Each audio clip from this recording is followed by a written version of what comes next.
2020년 10월 10일 성령 강림의 제20주 주일 예배를 하나님께 드리겠습니다. 다 자리에서 일어나십니다. 여는 찬양을 드리겠습니다.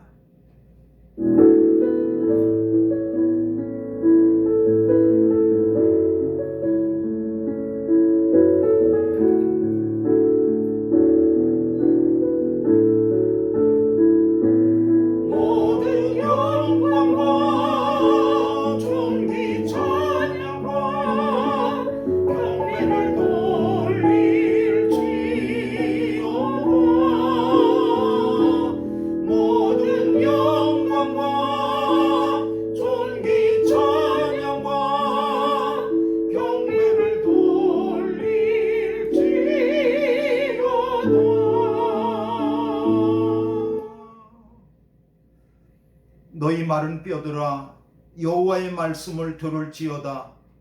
주 여호와께서 이 뼈들에게 말씀하시기를 내가 생기로 너희에게 들어가게 하리니 너희가 살리라. 말씀으로 마른 뼈를 살리시는 하나님, 생기로 마른 뼈를 살리시는 하나님, 오늘 마른 뼈 같은 저희가 하나님 앞에 있습니다. 말씀하여 주시고 생기를 불어넣어 주시옵소서. 죽은 자를 살려 주시옵소서. 잠자는 자를 깨워 주시옵소서. 주저앉은 자를 일으켜 세워 주시옵소서. 병든 자가 치료받게 하여 주시옵소서.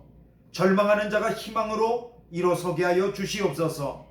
우리의 영이 하나님을 인하여서 기뻐 뛰며 경배하는 시간 되기를 소망합니다.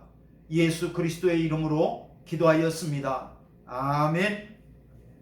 찬송가 64장입니다.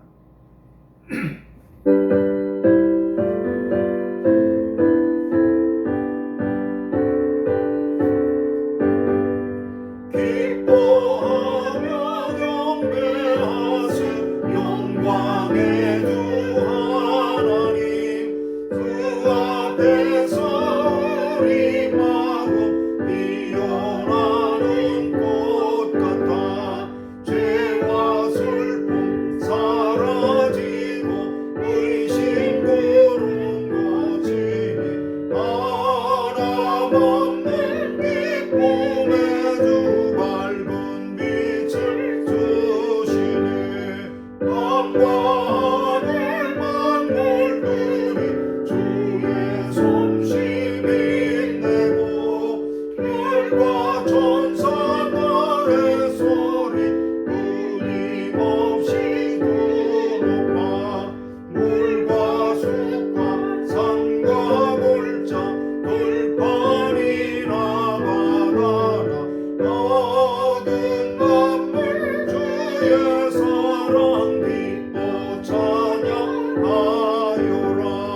우리 주는 사랑이요 복의 근원이시니 삶이 기쁜 샘이 되어 바다처럼 넘치네. 아버지의 사랑 안에 우리 모두 영생이 서로 사랑하게 도와주시옵소서. 새벽별의 노래 따라 힘찬 찬송 부르니 주의 사랑 주님의요 한맘 되게 하시네. 노래하며 행진하여 싸움에서 이기고 성전가를 높이 불러주께 영광 돌리세. 아멘. 교독문 59번입니다. 59번 교독하겠습니다. 여호와께 감사하라. 그는 선하시며 그 인자하심이 영원함이로다. 신들 중에 뛰어난 하나님께 감사하라. 그 인자하심이 영원함이로다. 주들 중에 뛰어난 주께 감사하라. 그 인자하심이 영원함이로다. 홀로 큰 기이한 일들을 행하시는 이에게 감사하라. 그 인자하심이 영원함이로다. 지혜로 하늘을 지으신 이에게 감사하라. 그 인자하심이 영원함이로다. 땅을 무리에 펴신 이에게 감사하라. 그 인자하심이 영원함이로다. 큰 빛들을 지으신 이에게 감사하라. 그 인자하심이 영원함이로다. 해로 낯을 주관하게 하신 이에게 감사하라. 그 인자하심이 영원함이로다.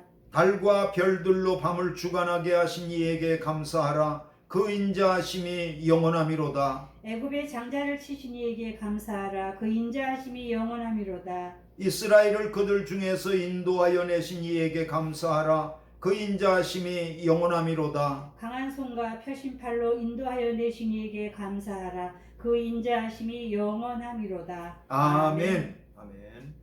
사도신경으로 신앙을 고백하겠습니다.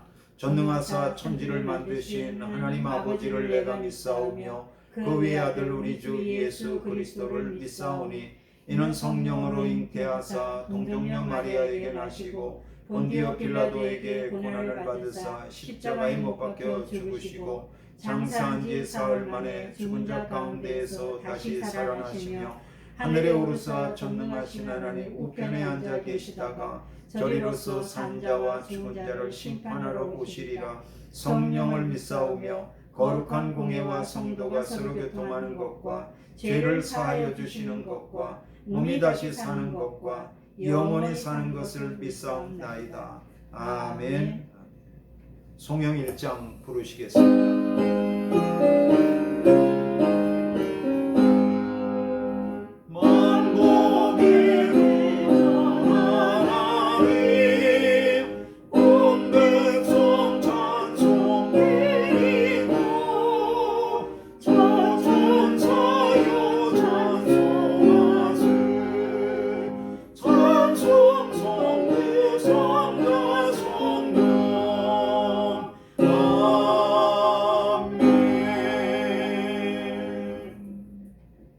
다 자리에 앉겠습니다.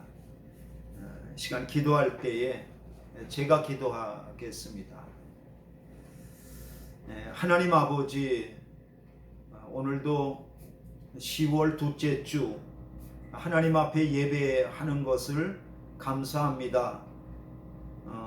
코로나로 인하여서 예배당에 나오지 못하고 오늘 이 시간 영상으로 하나님 앞에 예배하고 있습니다.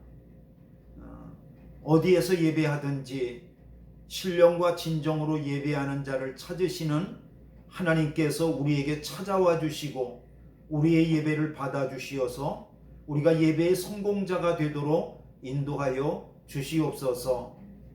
아버지 하나님, 코로나가 길어져서 거의 2년 가까이 되어져 가고 있습니다. 하나님, 필리핀에 살고 있는 저희에게 코로나는 곧 쉽게 끝날 것 같지 않습니다. 희망도 보이지 않습니다. 아버지 하나님, 힘들어하고 있는 저희를 불쌍히 여겨주시고 저희의 죄악을 용서하여 주시며 하나님 아버지여 우리를 치료하여 주시고 이 땅을 새롭게 하여 주시는 하나님의 은총을 덧입게 하여 주시옵소서. 하나님 앞에 나아가 마음껏 예배하고 찬양하고 경배하는 그러한 은혜를 허락하여 주시옵소서. 우리 마닐라 은혜감리교회를 사랑하여 주셔서 멀리서 가까이서 믿음의 식구들로 삼아주시고 불러 모아주시고 하나 되게 하여 주신 것을 감사합니다. 머리 대신 예수 그리스도께 늘 붙어있게 하시고 서로 성령의 교통하심 가운데 하나 되게 하여 주셔서 주님이 하나 되게 하여 주신 것을 힘써 우리도 지키는 그러한 마닐라 은혜감리교회 믿음의 가족이 되어지도록 인도하여 주시옵소서.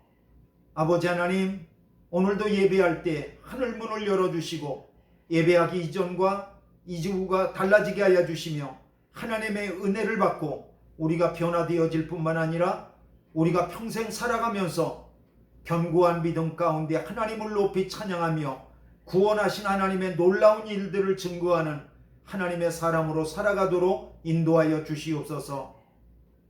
영광과 경배와 존귀와 찬양을 하나님께 올려드리며 예수 그리스도의 이름으로 기도하였습니다. 아멘. 하늘에 계신 우리 아버지여, 이름이 거룩히 여김을 받으시오며 나라의 마옵시며 뜻이 하늘에서 이룬 것 같이 땅에서도 이루어지이다. 오늘날 우리에게 일용할 양식을 주옵시고 우리가 우리에게 죄 지은 자를 사하여 준 것 같이 우리 죄를 사하여 주옵시고 우리를 시험에 들게 하지 마옵시고 다만 악에서 구하옵소서. 대개 나라와 권세와 영광이 아버지께 영원히 싸움나이다. 아멘.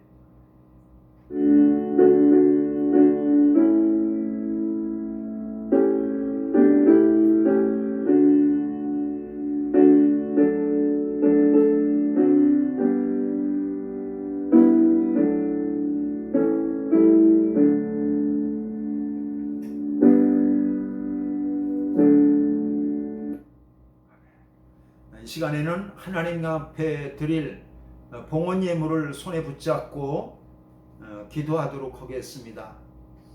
준비하신 봉헌 예물은 단톡방을 통하여서 여러분에게 보내드린 마닐라 은혜감리교회 계좌로 보내주시든지 예배당 나오시는 날 모두 함께 모아서 가지고 나와서 드릴 수 있으면 좋겠습니다. 봉헌기도 드리도록 하겠습니다. 하나님 아버지, 구별하신 예물을 올려드렸습니다. 예물 속에 담겨있는 저희의 땀과 수고와 믿음과 주님에 대한 헌신까지도 하나님이 온전히 받아주시옵소서. 아버지 하나님, 드린 손길들마다 주님이 손잡고 가 주시옵소서. 주님이 붙잡아 주시는 그 손길이 경영하는 것마다 복을 받게 하여 주시고, 아버지 하나님, 그 땀으로 수고하는 모든 것들마다 하나님이 주시는 기쁨이 넘치게 하여 주시옵소서.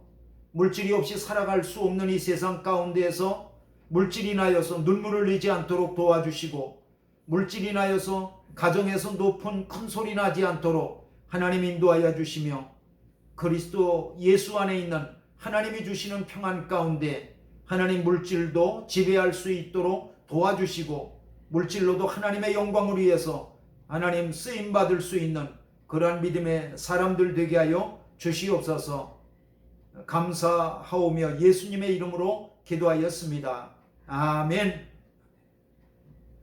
하나님의 말씀 같이 읽겠습니다. 하나님의 말씀은 마가복음 10장 17절로부터 31절까지의 말씀입니다. 마가복음 10장 17절로부터 31절까지 교독하도록 하겠습니다. 예수께서 길에 나가실새 한 사람이 달려와서 꿇어 앉아 묻자오되, 선한 선생님이여, 내가 무엇을 하여야 영생을 얻으리이까? 예수께서 이르시되, 내가 어찌하여 나를 선하다 일컫느냐? 하나님 한 분 외에는 선한 이가 없느니라. 네가 계명을 안 하니 살인하지 말라, 간음하지 말라, 도둑질하지 말라, 거짓 증언하지 말라, 속여 빼앗지 말라, 네 부모를 공경하라 하였느니라. 그가 여짜오되, 선생님이여, 이것은 내가 어려서부터 다 지켰나이다. 예수께서 그를 보시고 사랑하사 이르시되, 내게 아직도 한 가지 부족한 것이 있으니 가서 내게 있는 것을 다 팔아 가난한 자들에게 주라. 그리하면 하늘에서 보화가 내게 있으리라. 그리고 와서 나를 따르라 하시니, 그 사람은 재물이 많은 고로 이 말씀으로 인하여 슬픈 기색을 띠고 근심하며 가니라.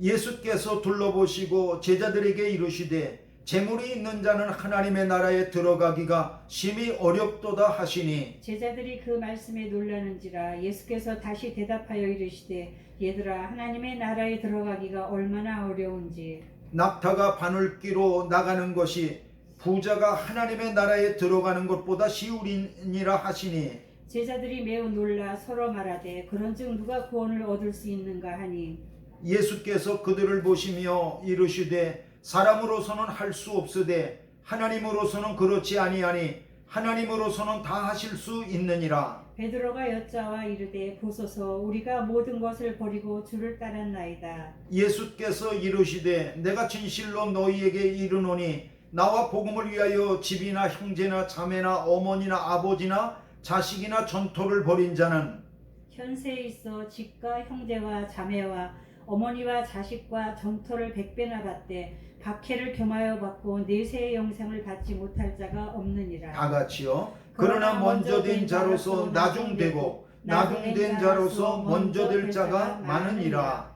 아멘. 아멘. 인사하겠습니다. 반갑습니다. 하나님의 평화가 여러분과 함께 하시기를 빕니다. 오늘은 마가복음 10장 17절로부터 31절까지를 본문으로 삼아 잘 살고 있습니까? 잘 살고 있나요? 라고 하는 제목을 가지고 하나님의 말씀을 들으며 은혜를 받겠습니다. 기도하고 말씀 듣겠습니다. 살아계신 하나님 아버지, 오늘도 살아계신 하나님 아버지의 말씀을 듣습니다. 저희가 귀 기울여 들을 때에 마음 문을 열어주시고 성령께서 내게 주시는 음성을 들을 수 있는 시간 되도록 도와주시옵소서. 우리가 그 말씀 들을 때 믿음을 합하여 순종함으로 열매를 맺게 하여 주시옵소서. 말씀 통해 은혜 받기를 소망하며 예수님의 이름으로 기도하였습니다. 아멘.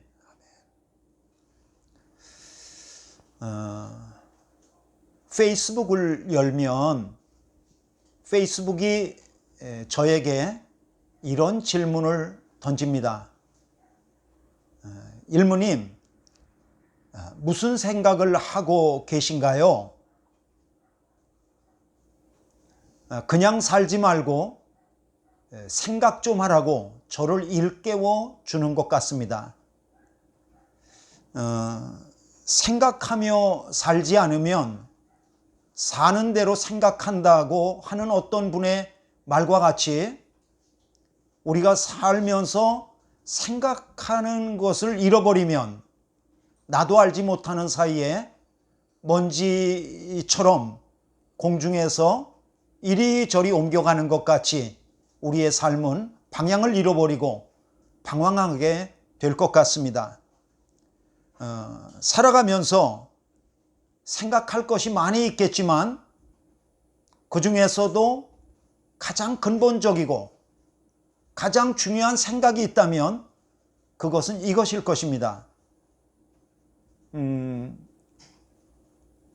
나는 지금 잘 살고 있는가? 라고 하는 질문입니다. 어떻게 여러분은 지금 잘 살고 있습니까? 어떻게 사는 것이 잘 사는 것인가?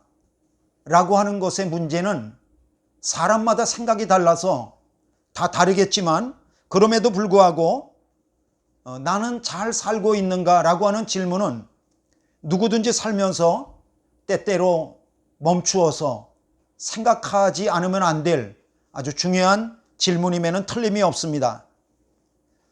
어떤 사람은 자녀의 결혼식 때에 하객이 많이 온 것을 인하여서 내가 헛되이 살지는 않았구나, 내가 잘 살았구나 라고 말하시는 분들을 봅니다. 또 어떤 분은 부모님의 장례식 때에 부조금이 많이 들어온 것을 인하여서 내가 잘 살았구나 라고 말하시는 분들도 보았습니다. 심은 대로 거두리라고 하는 이 세상의 불변의 진리 불변의 법칙에 따라서 나름대로 훌륭한 것임에 틀림이 없습니다. 또 어떤 분들은 나는 경찰서 한 번 안 가고 살았다고 그러시면서 잘 살았다고 말씀하시는 분도 보았습니다. 그건 역시도 훌륭한 것임에 틀림이 없습니다. 그러나 결국 어떻게 사는 것이 잘 사는 것이냐라고 하는 이러한 질문은 사람마다 기준이 다르고 그리고 자기가 잘 살았다고 판단한다고 그것이 다 맞는 것도 아닙니다. 우리가 정말 잘 살았는가, 잘 사는가라고 하는 진정한 기준이 있습니다. 그것은 뭐냐 하면 성경이죠. 우리가 정말 잘 살고 있는가 라고 하는 것을 진정으로 평가하고 판단해 주실 수 있는 분이 계시죠. 그분은 누구십니까? 하나님이십니다. 하나님은 하나님의 말씀을 통하여서 어떻게 사는 것이 잘 사는 것인가 라고 하는 것을 우리에게 가르쳐 주셨습니다. 저는 오늘 우리가 함께 읽은 마가복음 10장의 본문을 통하여서 예수님께서 우리에게 들려주시는 잘 사는 법에 관한 말씀을 들으며 은혜를 받으려고 합니다. 오늘 본문을 보니까 한 사람이 예수님께 달려와서 이것을 물었습니다. 내가 무엇을 하여야 영생을 얻으리이까? 영생 얻는 길을 물었습니다. 영생이라는 단어 때문에 이것이 마치 종교적인 질문 같은데, 사실 알고 보면 이 땅을 살아가고 있는 사람이라면 누구든지 물어야 될 질문임에 틀림이 없습니다.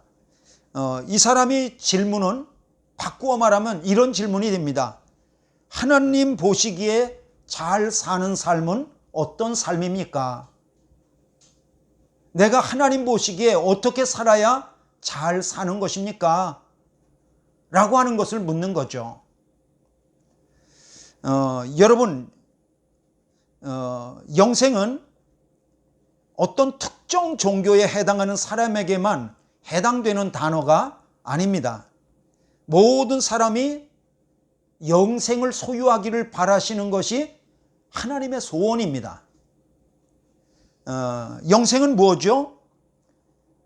영생은 글자 그대로 영원한 생명입니다. 영원할 영자, 생명 생자, 명자, 목숨 명자. 영어로 하면 eternal life, 영원한 생명입니다. 영생을 얻는다는 것은 이런 뜻입니다.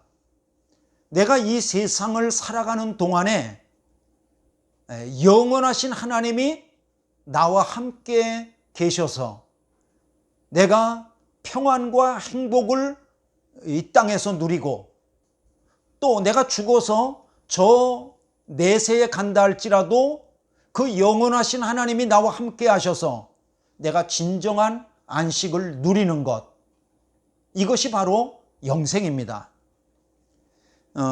그러므로 영생은 피조물이 된 사람이라면 누구든지 받아야 될 복이라고 하는 것이 틀림없습니다. 어떻게 하여야 내가 영생의 복을 누릴 수 있습니까?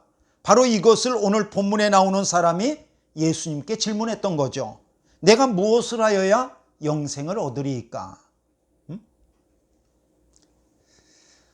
예수님은 영생을 얻으려면 십계명 중에서도 사람과 사람이 더불어 살아가면서 지켜야 될 계명, 그 계명을 잘 지키라고 그 사람에게 말씀해 주셨습니다. 19절입니다.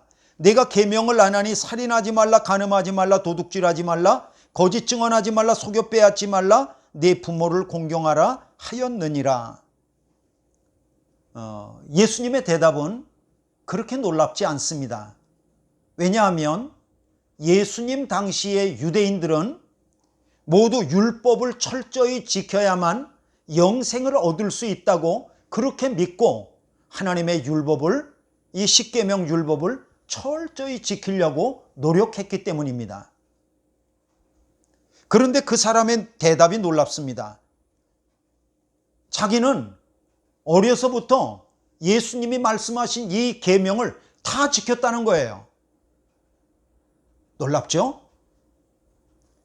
그때 예수님이 그 사람에게 주신 말씀이 이것입니다. 21절입니다. 예수께서 그를 보시고 사랑하사 이르시되 내게 아직도 한 가지 부족한 것이 있으니 가서 내게 있는 것을 다 팔아 가난한 자들에게 주라. 그리하면 하늘에서 보화가 내게 있으리라. 그리고 와서 나를 따르라 하시니. 예수님께서 그를 보시고 사랑하사 이르시되 라고 하는 그러한 말씀을 볼 때 적어도 이 사람이 어려서부터 내가 하나님의 율법을 다 지켰습니다 라고 하는 말은 거짓말은 아닌 것 같습니다. 그런데 어려서부터 율법을 다 지킨 이 사람이 지금 예수님께 영생을 묻고 있습니다. 이게 뭐죠? 여러분, 우리는 여기서 이런 질문을 하게 됩니다. 유대인들은 율법을 지킴으로 말미암아서, 그것도 철저히 지킴으로 말미암아서 영생을 얻는다고 믿고 그것을 지키고 있는데, 그 율법을 지켰음에도 불구하고 영생을 갖다가 얻지 못했다는 거죠. 오늘 본문에 나온 이 사람도 율법을 지키면서 영생을 얻는다고 믿고 그렇게 지켰는데 영생을 얻지 못했으니까 예수님께 영생의 길을 지금 묻고 있는 거예요. 왜죠? 왜 이 사람은 영생을 얻지 못했을까요? 왜 예수님께 영생의 길을 묻는 것일까요? 바꿔서 말합니다. 왜 어려서부터 율법을 철저히 지켰음에도 불구하고 율법이 우리에게 준다고 믿고 있는 그 영원한 생명을, 영생을 이 사람은 경험하지 못했던 것일까요? 이 땅을 살아가면서 하나님이 주시는 평안과 행복, 그리고 저 세상 나라에 대한 하나님이 주시는 진정한 안식에 대한 소망, 왜 이런 것을 경험하지 못했을까요? 여러분, 결론적으로 말씀드릴게요. 율법을 지켜서 영생을 얻을 수 없습니다. 십계명을 지켜서 영생을 얻을 수 없습니다.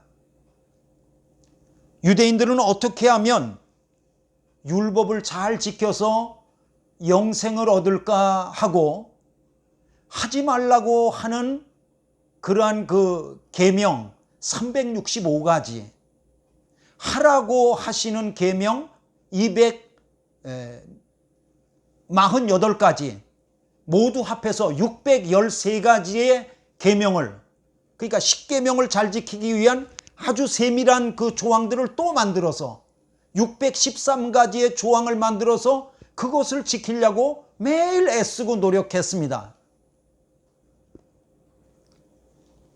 그런데 사람이 율법을 온전히 지키려고 해도 지킬 수도 없지만 그 계명을 다 지킨다고 할지라도 사람의 마음속에 영생, 마음의 평안과 행복을 경험할 수 없습니다.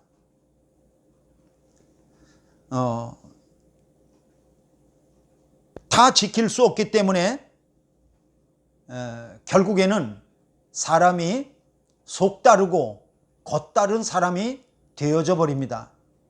이것을 다른 말로 하면 외식이라고 말합니다. 하나님께서 율법을 철저히 지키려고 하는 바리새인과 그리고 율법주의자들에게 책망하셨던 부분이 바로 이 부분입니다. 율법을 지키려고 하는 열심은 있지만 결국엔 지키지 못하고 결국 자기를 속이는 사람이 되어버렸다는 거죠.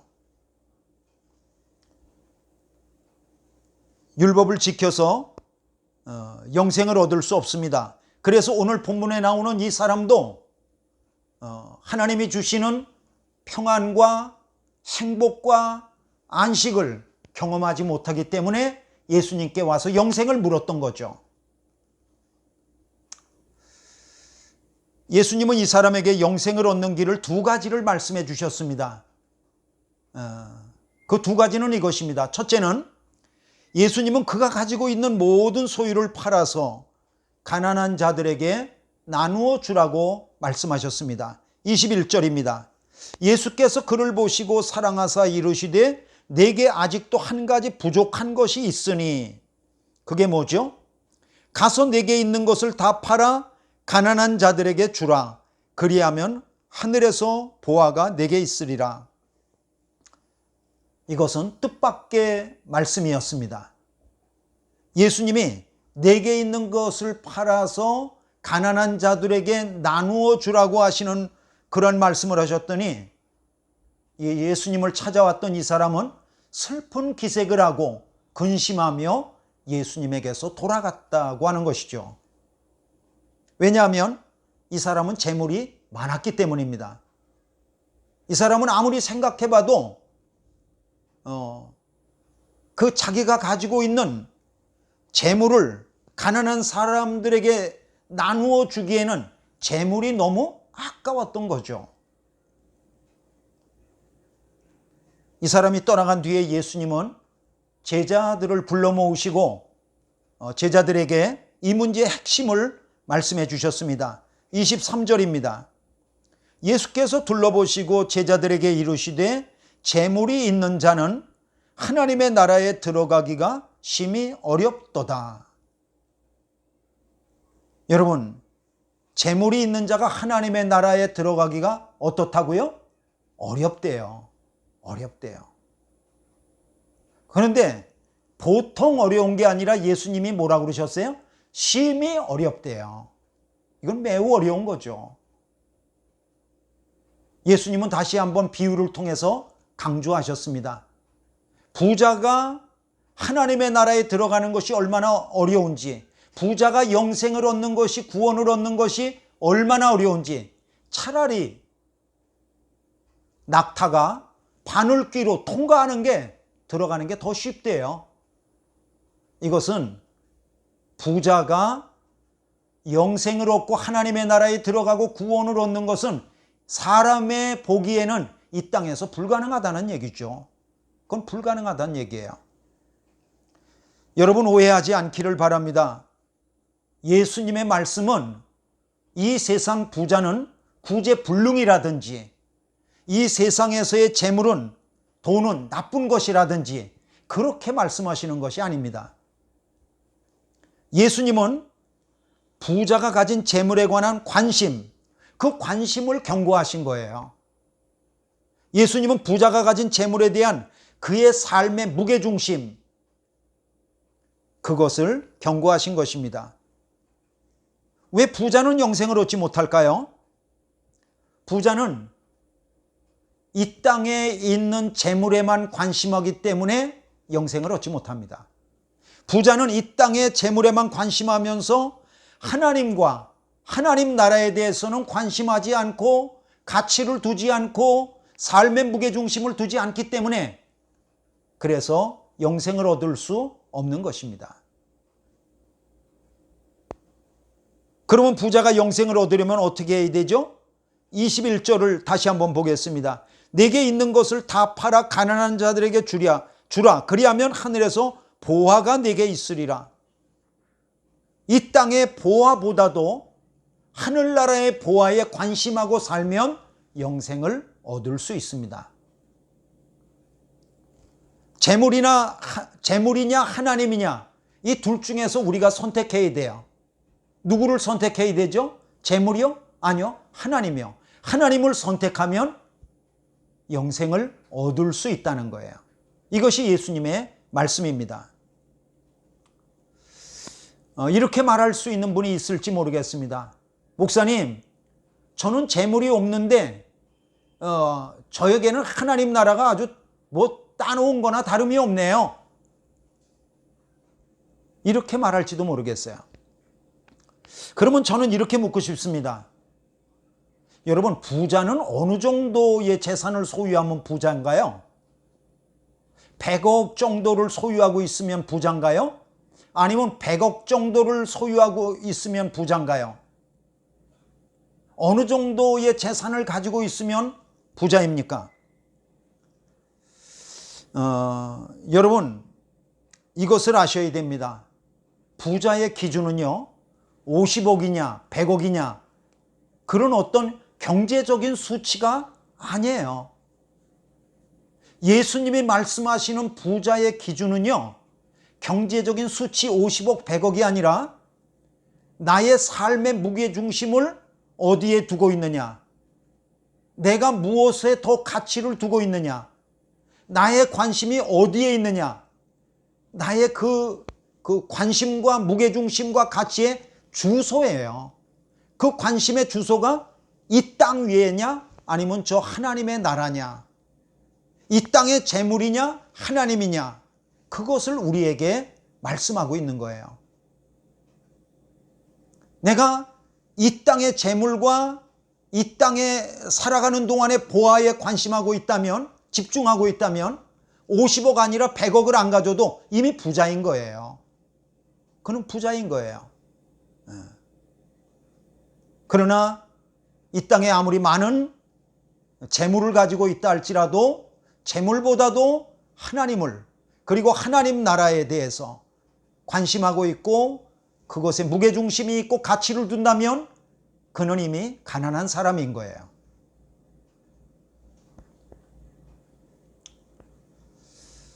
여러분, 이 땅에 있는 재물보다도 하늘 보화를 더 크게 보시기를 바랍니다. 이 땅의 재물보다도 하나님을 더 크게 보시기를 바랍니다. 그리하면 영생을 얻게 될 줄로 믿습니다. 두 번째로 예수님은 이 사람에게 예수님을 따르라고 말씀해 주셨습니다. 21절 마지막 부분입니다. 그리고 와서 나를 따르라. 그리고 와서 나를 따르라.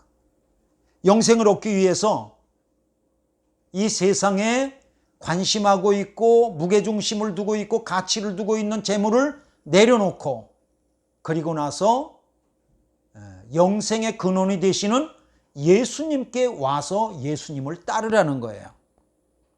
그러면 영생을 얻게 될 줄로 믿습니다. 영생을 설명할 때 복음서에서 여기보다 더 분명하게 말씀하신 구절이 있을까 싶은 그러한 구절이 있습니다. 그것이 바로 요한복음 17장 3절입니다. 요한복음 17장 3절은 영생을 이렇게 설명하고 있습니다. 영생은 곧 유일하신 참 하나님과 그가 보내신 자 예수 그리스도를 아는 것이니이다. 여기서 안다는 것은 머리로 안다는 것이 아니라 체험적으로 인격적인 만남을 통해서 안다는 것을 뜻하는 것입니다. 하나님이 보내신 자 예수 그리스도, 그 아들 예수 그리스도를 믿고 내 마음속에 영접할 때 그가 영생을 얻게 될 것이라고 하는 것을 말씀하고 있습니다. 여러분, 사람이 에덴 동산에 있었을 때요, 그때 우리는 영생을 가지고 있었습니다. 그러나 우리가 하나님께 범죄하고 에덴 동산에서 쫓겨났을 때 우리는 영생을 잃어버렸던 거죠. 그러므로 정확히 말하면 사람에게 영생이 전혀 없는 게 아니에요. 없는 게 아니라 잃어버렸다고 하는 표현이 맞는 거예요. 잃어버렸다고 하는 표현이. 그러면 잃어버린 영생을 어떻게 하면 우리가 다시 가져올 수 있어요? 회복하기만 하면 되는 거죠. 회복하기만 하면 되는 거예요. 그런데 이걸 어쩌죠? 영생을 회복할 수 있는 능력이 나에게 1도 없어요. 여러분, 어떻게 하면 좋죠? 여러분, 걱정하지 않으셔도 됩니다. 하나님이 우리를 사랑하셔서 우리에게 아들 예수 그리스도를 보내주시고 그를 믿는 자마다 영원한 생명, 영생을 얻게 해 주셨습니다. 요한복음 3장 16절입니다. 하나님이 세상을 이처럼 사랑하사 독생자를 주셨으니 이는 그를 믿는 자마다 멸망하지 않고 영생을 얻게 하려 하심이니라. 그러므로 영생을 잃어버린 사람이 할 수 있는 일은 딱 한 가지밖에 없어요. 그것은 뭐냐면 하나님이 만드신 구원 계획, 그리고 그 구원 계획 속에 있는 아들 예수 그리스도를 우리에게 보내주셨는데 그분을 내가 마음속에 영접하기만 하면 되는 거예요. 요한복음 1장 12절, 영접하는 자, 곧 그 이름을 믿는 자들에게는 하나님의 자녀가 되는 권세를 주셨으니, 권세를 주셨다. 이는 혈통으로나 육종으로나 사람의 뜻으로 나지 아니하고 오직 하나님께로부터 난 자들이니라. 그러므로 우리가 예수 그리스도를 마음에 영접하고 믿을 때 이미 나에게 영생이 있는 것을 확신하시기 바랍니다. 여러분, 요한일서 5장 11절 12절입니다. 또 증거는 이것이니 하나님이 우리에게 영생을 주신 것과 영생을 주셨대요. 이 생명이 그의 아들 안에 있는 그것이니 아들이 있는 자에게는 생명이 있고, 여기서 생명은 영생이라는 뜻입니다. 생명이 있고 하나님의 아들이 없는 자에게는 생명이 없느니라. 여러분이 예수 그리스도를 마음에 영접하시고 이미 모셨습니까? 그러면 내 안에 영생이 있는 것을 믿으시길 바랍니다.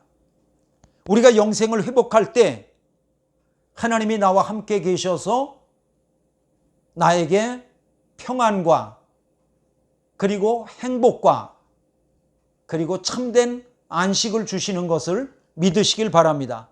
그리고 우리가 죽는다 할지라도 저 하나님의 나라에서 부활의 소망 가운데 또한 평안을 누리게 될 줄로 믿습니다. 말씀을 마치겠습니다. 여러분, 어떻게 사는 것이 잘 사는 것입니까? 그것은 영생을 얻는 것입니다. 이 세상의 재물보다도 하나님께 관심하고 이 세상의 재물보다도 하나님께 가치를 두고 이 세상의 재물보다도 하나님께 내 삶의 무게중심을 두고 살아가게 되면 하나님께서 영생을 우리에게 선물로 주실 것입니다. 영생의 근원이신 예수 그리스도를 믿으시길 바랍니다. 우리가 육체로 사는 것은 기껏해야 100년밖에 안 됩니다. 100년이 끝나면 우리는 그 다음에 영원한 생명과 영원한 지옥 불못에 갈라지는 삶을 살아가게 될 것입니다. 그러나 우리가 예수 그리스도를 갖다가 영접하여서 영생을 소유한 자들에게는 하나님은 영원한 지옥 불못으로 떨어지지 않게 하시고 영원한 하나님의 품 안에서 진정한 안식을 누리면서 우리로 하여금 살게 하여 주실 것입니다. 여러분 모두가 한 사람 한 사람이 이러한 영생의 안식과 평안과 행복을 누리시기를 주님의 이름으로 축원합니다. 기도하겠습니다. 하나님 아버지, 예수 그리스도를 믿는 믿음 안에서 우리에게 영생의 선물을 주신 것을 감사합니다. 내 안에 계신 예수 그리스도 그리고 그 평안과 행복과 안식을 날마다 경험하면서 살아갈 수 있도록 인도하여 주시옵소서. 예수 그리스도의 이름으로 기도하였습니다. 아멘. 성도의 교제입니다. 코로나가 오래되고 길어지다 보니까 영상 예배가 편해지고 익숙해지셔서 집에 머물면서 예배하시는 경우가 있는데, 여러분 할 수 있으시다면 여러분이 집 밖에 활동을 자유롭게 하시는 분들이라고 한다면 방역 수칙을 잘 지키셔서 예배당에 나오셔서 예배할 수 있는 것으로 그 무게중심을 바꾸실 수 있기를 바랍니다. 그래서 우리의 편리함이라든지 이런 것들을 딛고 예배당 예배 쪽으로 이렇게 옮겨 오실 수 있기를 그렇게 바랍니다. 그러나 컨디션이 안 좋거나 코로나 걸리셨다면 집에서 예배하실 수 있기를 그렇게 바랍니다. 저는 할 수 있다면 여러분들이 몸에는 코로나도 걸리지 말아야겠지만 특별히 믿음의 코로나가 걸리지 않게 하시기를 그렇게 바랍니다. 10월 셋째 주, 이번 돌아오는 주 17일에는 예배당에서 성찬식을 하도록 하겠습니다. 여러분 성찬식에 많이 참여해 주실 수 있기를 바랍니다. 그리고 각 속회 속장님들은 이번 당회 때 우리 교회에서 선출할 그 집사님들을 속회 안에서 살펴보셔가지고 추천해 주시기를 바랍니다. 그러면 그 추천서를 통하여서 집사 교육을 하고 그것을 통과하신 분들에게 집사 직분을 드리도록 그렇게 하겠습니다. 다 자리에서 일어나시겠습니다. 찬송가 380장입니다. 380장 부르시겠습니다.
나를 굳게 잡아 매소서.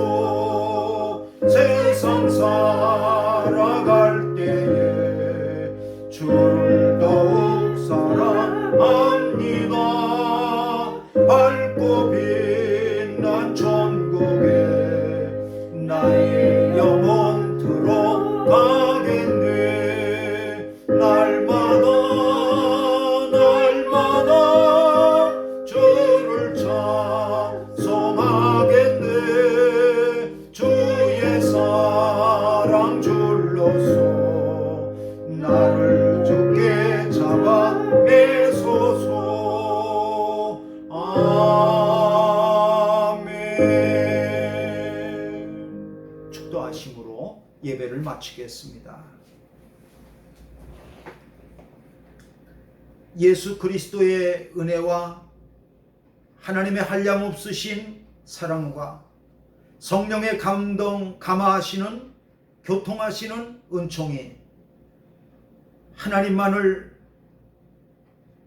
사랑하고 하나님께 가치를 두고 하나님 나라에 무게중심을 두고 살겠다고 결심하는 모든 심령들 위해, 가정과 기업 위에 영원토록 함께 하시기를 간절히 축원하옵나이다. 아멘.